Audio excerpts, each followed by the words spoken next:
Hello guys, I am Nida and welcome back to my channel. तो आज के video में हम बात करेंगे माय नोट सेट जर्नी। जी हाँ, आज के वीडियो में मैं बताऊंगी मैंने नोट सेट के लिए कैसे प्रिपेयर किया, मैंने क्या टिप्स क्या ट्रिक्स को अपनाया, कौन सी कोचिंग से मैंने पढ़ा, टेस्ट सीरीज़ कब ली और कब से मैंने पढ़ना स्टार्ट किया नोट सेट के लिए। तो आज मैं आपको पूरा बताऊंगी। बेसिकली कहे तो हम ये भी कह सकते हैं कि माय लाइफ इन 2024, क्योंकि जो मेन जो नोट सेट के लिए प्रिपरेशन थी वो मैंने 2024 से ही स्टार्ट की थी। तो चलिए जानते हैं। तो चलिए स्टार्ट करते हैं। 2024 मेरे लिए बोले तो 3 फ़ेज़ में हम उसको डिवाइड कर सकते हैं।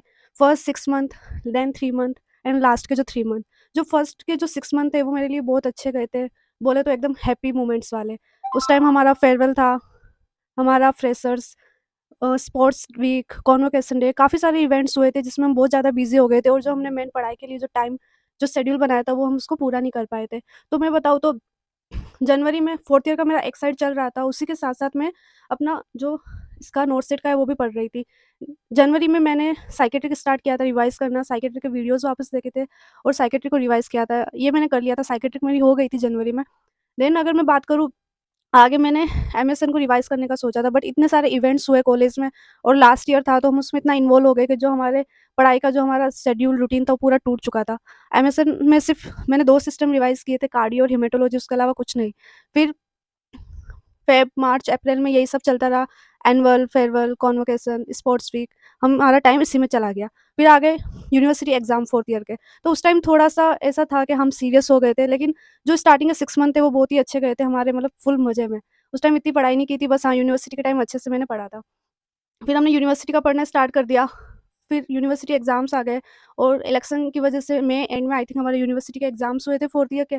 फिर जून में फिर मैं घर चली गई 10 दिन के लिए। घर से आने के बाद हमारे 2 प्रैक्टिकल थे, कम्युनिटी का और एक और कौन-सा था, सॉरी गाइज़ भूल गई। कम्युनिटी एंड ओबीसी का। तो हाँ, ये दोनों प्रैक्टिकल दिए मैंने। फिर प्रैक्टिकल से पहले ही मैं आ गई थी 12 या 13 जून के आस-पास जयपुर। उधर से मैंने पढ़ाई स्टार्ट कर दी थी। मैंने एमएसएन ही स्टार्ट किया था। एमएसएन के मैंने अपने प्रैक्टिकल से पहले 28 या 29 जून को हमारा प्रैक्टिकल था, उससे पहले मैंने 2 सिस्टम कर लिए थे, रिवाइज़, क्वेश्चन सब।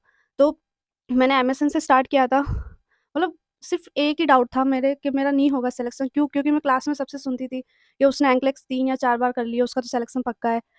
उसने एंकलेक्स पढ़ी है तो उसका सिलेक्शन होगा ही, और मेरा ऐसा था, मैंने तो एंकलेक्स अब तक खरीदी ही नहीं है, तो मेरा सिलेक्शन कैसे होगा? हाँ, मैंने फर्स्ट ईयर से बहुत अच्छे से पढ़ा है, मैंने फर्स्ट ईयर, सेकंड ईयर खुद के नोट्स बनाए, स्लाइड से, बुक से, मैंने बुक्स को भी पढ़ा है काफ़ी, स्लाइड से की हेल्प ली है, यूट्यूब की हेल्प ली है, इन सब से मैं अपने खुद के नोट्स बनाती थी। मेरा स्टार्टिंग से ये रहा है, मैंने अपने कॉन्सेप्ट्स पे काम किया है, मैंने अपने कॉन्सेप्ट्स को स्ट्रॉन्ग किया है। हाँ, मैंने इतना यूनिवर्सिटी की तरफ मैं ज़्यादा थी और जो ये क्वेश्चंस वगैरह होते हैं, इतना मैंने ध्यान नहीं दिया कि इतना क्वेश्चंस करने चाहिए, एंकलेक्स पढ़नी। हाँ, एंकलेक्स काफ़ी अच्छी बुक है। इसलिए मेरा सेल्फ डाउट रहता था कि मैंने एंकलेक्स कभी पढ़ी नहीं है, उसकी मेनली थ्योरी, जो बोलते सब इतना इम्पोर्टेंट है, तो मेरा सिलेक्शन इस बार कैसे होगा? यही रीज़न है कि मैंने अपने 2024 को 3 फेज़ में डिवाइड किया है। First 6 month happy phase, then बात करें जुलाई, अगस्त, सितंबर, ये फेज़ बहुत स्ट्रेसफुल था और इस टाइम हमने बहुत डेडिकेशन के साथ पढ़ा था। 6 जुलाई को हमारा यूनिवर्सिटी का रिज़ल्ट आया था, जिसे मैंने पहले वीडियो में भी बताया था, और उस टाइम से तो मैं और ज़्यादा मोटिवेट हो गई थी और इन 3 महीने मैंने बहुत अच्छा डेडिकेशन के साथ पढ़ा। तो मैंने जो मेन मेरा ये था कि मैंने एक बार पढ़ रखा था, अब वो कौन से सब्जेक्ट्स हैं जो मुझे वापस पढ़ने थे, अच्छे से उनको रिवाइज़ करना था और उनको बहुत ज़्यादा स्ट्रॉन्ग करना था। तो मैंने एमएसएन से स्टार्ट किया, साइकियाट्रिक मैंने पहले पढ़ रखी थी, तो वो 4 या 5 दिन में मेरी हो गई थी।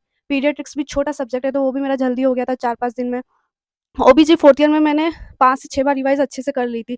तो ओबीजी सिर्फ़ मैंने 2 दिन पढ़ी थी प्री से पहले। हाँ गाइज़, ओबीजी मैंने सिर्फ़ 2 दिन पढ़ी थी और बचा एमएसएन। एमएसएन लेंथी था, पहले मैंने किसी और कोचिंग से किया था और बाद में मैंने किसी एक और कोचिंग से किया, क्योंकि मुझे थोड़ा डाउट था उसके अंदर। तो एमएसएन में मुझे 1 महीना लगा पूरा। एमएसएन, साइकियाट्रिक, ओबीजी, पीडिया और फंडा। फंडा भी मैंने अच्छे से पढ़ी थी 10-15 दिन लेके, क्योंकि जो हमने पहले अपना एक टाइम टेबल बनाया था कि हमें पहले क्या-क्या रिवाइज़ करना है 4th ईयर के एग्ज़ाम से पहले, वो हम इम्प्लीमेंट नहीं कर पाए थे, क्योंकि हम कॉलेज की जो अदर एक्टिविटीज़ थी उसमें ज़्यादा इन्वॉल्व हो गए थे, उस वजह से रह गया था। तो इस टाइम हमने किया था। जुलाई, हाँ, जुलाई में मैंने स्टार्ट किया पढ़ना, ये 5 सब्जेक्ट को मैंने पहले पढ़ा अच्छे से, फिर मुझे जो एक्स्ट्रा टाइम मिला उसमें मैंने थोड़ा-सा जीके तो मैंने बिल्कुल पढ़ा ही नहीं था। जो मैथ और रीज़निंग होती थी वो मैं टेस्ट सीरीज़ जो देती थी उससे कर लिया करती थी, और जो नहीं आता था उसी के रैशनल देख लेती थी। इतना ही पढ़ा है मैंने, मैथ, रीज़निंग और जीके मैं बिल्कुल पढ़ के नहीं गई थी। सिर्फ़ मैं बॉस के साथ गई थी एग्ज़ाम सेंटर पे, तो सुबह बॉस ने ही मुझे 1-2 क्वेश्चन्स बताए थे और एग्ज़ाम में आ गए थे। फिर भी मैं वो क्वेश्चन्स गलत करके आई थी, इतनी जीके मेरी वीक थी। तो नर्सिंग मेरा हो गया था, मैंने 5 सब्जेक्ट पहले किए थे, फिर जो कम्युनिटी हो गई, जो फार्मा ये 2 सब्जेक्ट मैंने थोड़े देखे थे, बाकी इनके अलावा मैंने इतना नहीं देखा था क्योंकि इतना टाइम नहीं था। जुलाई, अगस्त और सितंबर 15 को तो हमारा पेपर था। ये हो गया प्री से पहले की तैयारी।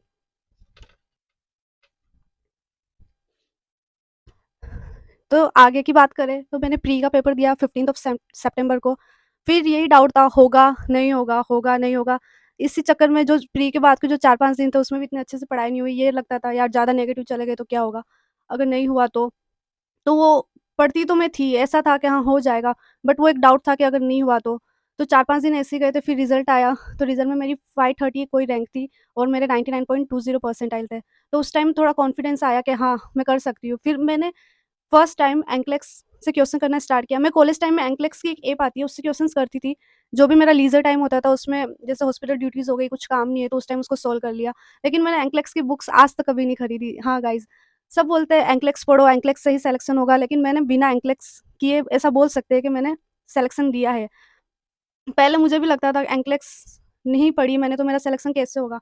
बट मेन ये होता है कि जो आपके कॉन्सेप्ट्स होते हैं वो आपके अच्छे होने चाहिए, मुझे लगता है। क्योंकि मैंने फर्स्ट ईयर से फोर्थ ईयर अपने कॉन्सेप्ट्स पे काम किया है। मेरे कॉन्सेप्ट्स अच्छे थे, इसीलिए बिना एंकलेक्स के भी मेरा सिलेक्शन हो गया। हाँ, एंकलेक्स जो पढ़ रहे हैं वो बेस्ट है, सबसे अच्छा है। एंकलेक्स में बहुत अच्छे कॉन्सेप्ट्स बन जाते हैं अपने, बट मेरे पास इतना टाइम नहीं था, फोर्थ ईयर तक मैंने पढ़ा नहीं। बाद में मेरे पास सिर्फ 2 एंड हाफ मंथ था, तो उसमें अगर मैं एंकलेक्स पढ़ती तो जो मेरे पहले के नोट्स थे, जो मैंने बनाए थे, जो कोचिंग के थे, उनको मैं रिवाइज़ नहीं कर पाती। फिर वो मेरा जो पहले मैंने अपनी पढ़ाई पे टाइम दिया था वो चला जाता, कोई मतलब नहीं रहता जो मैंने नोट्स और बनाए थे।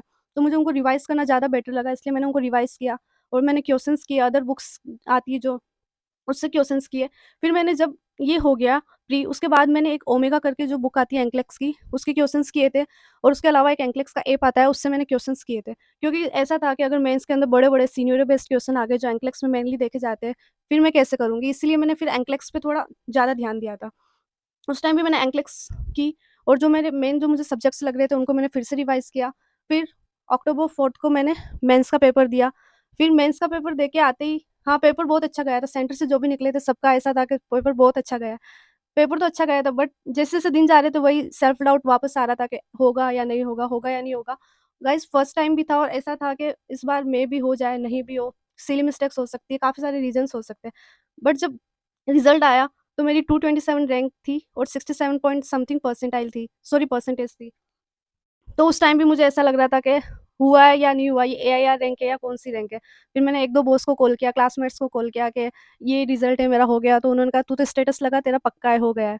तो ऐसा मेरा उस टाइम भी मैं कॉन्फ्लिक्ट में थी कि यार मेरा इतना मतलब जो खुशी वाला टाइम होता है वो इतना मेरे साथ नहीं हुआ जितना मेरे साथ प्री में हुआ था, मेंस में वैसा नहीं, पता नहीं क्यों ऐसा कॉन्फ्लिक्ट में थी कि यार हो गया, मतलब कुछ समझ नहीं आ रहा था उस टाइम। फिर ये हो गया, अक्टूबर चला गया। फिर मैंने कहा अक्टूबर, नवंबर एंड दिसंबर मेरा अगला फ़ेज़, जो मेरा ऐसा ही गया, मैंने कुछ भी नहीं किया। वो जो मेरे 2 एंड हाफ मंथ थे वो मुझे इतना लंबा टाइम लगा था क्योंकि उस टाइम प्रिपेयर करना, हर रोज़ लाइब्रेरी जाना, मैंने एक दिन भी लाइब्रेरी मिस नहीं किया था। पूरे 12 से 14 घंटे पढ़ना एक दिन में। फिर ये जो फ़ेज़ था रिज़ल्ट के बाद का 3 महीने घर पे, कुछ काम नहीं, कुछ भी नहीं, ओवरथिंकिंग, नेगेटिविटी, और इसी को दूर करने के लिए फिर मैंने यूट्यूब स्टार्ट किया।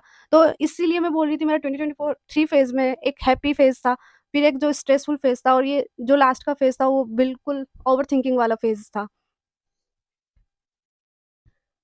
तो दोस्तों अब मैं बताती हूँ जो नॉर्सेट 8 के एस्पिरेंट है उनका भी सेम मेरे टाइम जितना मुझे मेरे पास टाइम था नॉर्सेट 7 के लिए 2 एंड हाफ मंथ उतना ही आपके पास है।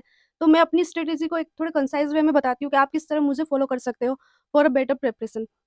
तो जैसे मेरे पास भी 2 एंड हाफ मंथ था, तो पहले आप मेन सब्जेक्ट्स कीजिए। फॉर एग्ज़ाम्पल जो मेन 5 सब्जेक्ट्स हैं जो आने ही आने हैं नॉर्सेट में, वो हो गया एमएसएन, फंडा, साइकियाट्रिक, ओबीजी एंड पीडियाट्रिक्स। इन 5 को तो आपको बहुत अच्छे से करना है, इनके क्वेश्चंस करने हैं, जो आपके पास नोट्स ज़रूरी नहीं है कि जो मैंने कोचिंग ली वही आप रेफ़र करें।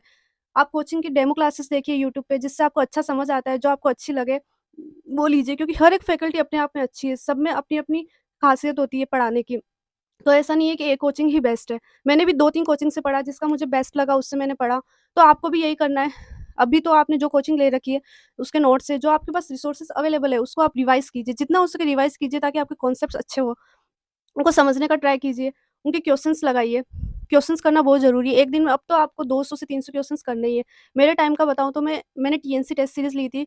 मैं हर रोज़ एक जो मेन प्री का पेपर आता है वो करती थी। उस टाइम एक और पेपर आरआरबी का पेपर आता था वो करती थी और एक पर्टिकुलर सब्जेक्ट का आता था वो भी। तो 300 क्वेश्चन्स ये हो गए और जो मैं टॉपिक पढ़ती थी उसी के साथ-साथ पीआर यादव से और उनसे भी क्वेश्चन्स कर लेती थी। तो आपको जितना हो सके क्वेश्चंस करना है ताकि आपको समझ आए, क्योंकि हमारा टॉपिक कोई पढ़ा होता है, फिर भी हम वो क्वेश्चन अटेम्प्ट करते टाइम उसको गलत कर देते हैं। क्योंकि वो पता क्वेश्चन क्या पूछ रहा है वो हमें समझ आना चाहिए। तो आप क्वेश्चंस कीजिए और साथ-साथ उसके आपको रैशनल भी करना है।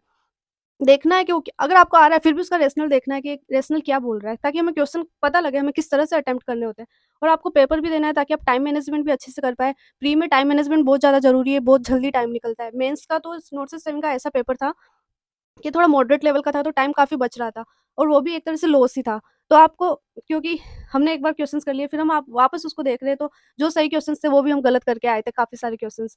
तो प्री के लिए तो टाइम मैनेजमेंट बहुत ज़्यादा ज़रूरी है, क्योंकि बहुत जल्दी-जल्दी टाइम निकलता है। तो आपको पेपर भी देने हैं ताकि आपका टाइम अच्छे से आप मैनेज कर पाएँ, ठीक है? ये हो गया। और जो अगर आप बात करें मैथ रीज़निंग कब पढ़नी है, तो आप मार्च में पढ़ सकते हो। इतनी जल्दी स्टार्ट करने का ज़रूरी नहीं है कोई, क्योंकि मैथ रीज़निंग उस वक़्त भी हो सकती है। अभी आप पढ़ोगे, कुछ फ़ॉर्मूलाज़ ये भी होते हैं, किसी की ज़्यादा वीक होती है, जैसे मेरी भी बहुत वीक थी मैथ, तो अभी आप भूल जाओगे। इससे अच्छा आप अभी नर्सिंग पे फ़ोकस कीजिए। मार्च के मिड में आप स्टार्ट कर सकते हो मैथ रीज़निंग, और अभी जो टेस्ट सीरीज़ या कुछ दे रहे हो उसके साथ भी प्रैक्टिस हो सकती है। लेकिन आप पर्टिकुलर करना चाहते हो, जैसे पीआर यादव का जो थर्ड वॉल्यूम आता है उसमें आपको इसके क्वेश्चंस मिल जाएँगे, तो आप मिड मार्च या ज़्यादा से ज़्यादा मार्च में स्टार्टिंग में आप स्टार्ट कर सकते हो, अभी ज़रूरत नहीं है।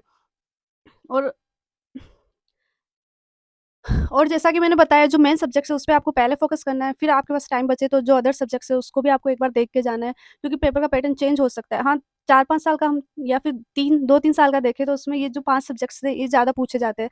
तो ये 5 सब्जेक्ट तो आपके अच्छे होने चाहिए, और जो मेन चीज़ होती है वो डेडिकेशन के साथ आपको अब पढ़ना है। अगर आप कोई जॉब कर रहे हो, कुछ भी कर रहे हो, तो एक बार के लिए प्लीज़ सबको साइड कर दें। सिर्फ़ आपको अभी बहुत कम टाइम है, आपके पास सिर्फ़ 2 एंड हाफ मंथ, तो आपको पूरा डेडिकेशन के साथ पढ़ना है और पूरा टाइम नोट सेट के लिए ही निकालना है। जैसे मैं 7 से रात के 9 या 10 बजे तक पढ़ती थी, मतलब बीच में सिर्फ़ खाना खाना या फिर घर पे बात करनी, तो आपको 12 से 14 घंटे तो पढ़ना ही पढ़ना है। इस टाइम में सिर्फ़ ढाई महीने आपके पास बचे, तो इस टाइम में आपको 12 टू 14 आवर तो पढ़ना ही है।